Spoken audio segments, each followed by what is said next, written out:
This is Akasvani, the news read by Indu Chukku. The Union Cabinet has adopted a resolution hailing astronaut Subhanshu Sukla's space journey. The Cabinet commends the Indian Space Research Organization and the entire community of scientists and engineers whose relentless efforts have made this achievement possible.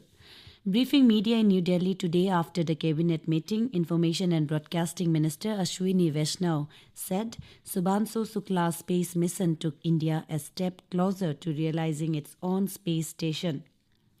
The minister said this successful mission significantly elevates India's global standing in space exploration. He said it is a vital stepping stone towards India's own human space flight ambition, including the Gangayaan and the Bharatiya Antariksha Station. आज मंत्रिमंडल कई महत्वपूर्ण विषयों के साथ देश की एक महान उपलब्धि से जुड़ी देश की भावना को अभिव्यक्त कर रही है। 15 जुलाई को भारत की अनंत आकांक्षाओं का प्रतिनिधित्व करते हुए ग्रुप कैप्टन शुभांशु शुक्ला अंतरिक्ष यात्रा से सकुशल धरती पर लौटे हैं। ये समूचे देश के लिए गर्व, गौरव और उल्लास का अवसर है। आज मंत्रिमंडल देश के साथ मिलकर ग्रुप कैप्टन शुभांशु शुक्ला के सफलतापूर्वक पृथ्वी पर लौटने का अभिनंदन करता है। The government has convened an all-party meeting on Sunday ahead of the monsoon session of Parliament beginning on Monday. During the meeting, the government will seek cooperation from all political parties to ensure a smooth functioning of both houses of Parliament. The monsoon session will be held from the 21st of this month to the 21st of next month. During the session, several important legislation are scheduled to be taken up for discussion and passage. The Chief of Defence Staff, General Anil Chauhan, today said Indian armed forces successfully neutralized unarmed drones and loitering munitions used by Pakistan during the recent Operation Sindoor. General Chauhan was addressing a workshop on unmanned aerial vehicle and counter UAS indigenization in New Delhi. He said none of Pakistan's drone inflicted any damage to the Indian military or civil infrastructure.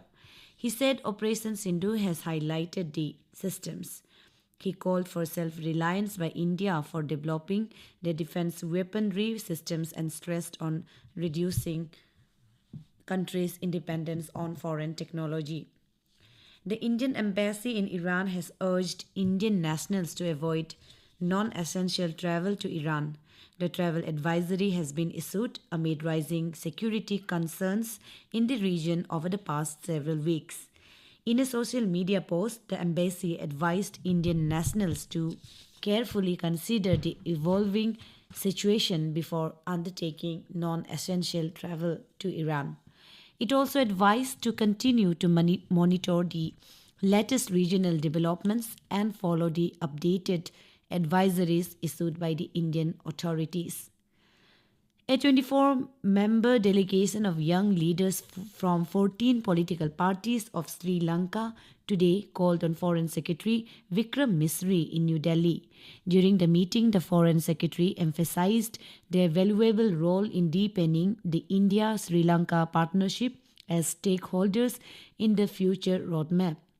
In a social media post, External Affairs Ministry spokesperson Randhir Jaiswal said the delegation of young political leaders began their 2-week-long program in India today.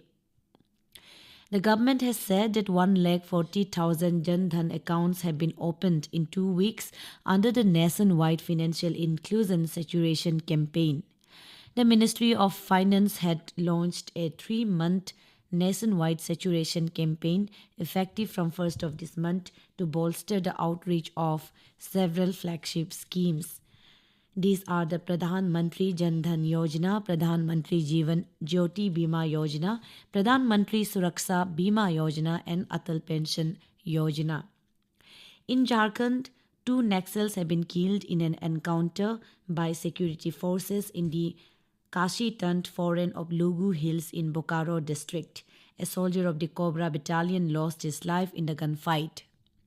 That's all in this news bulletin. Namaskar.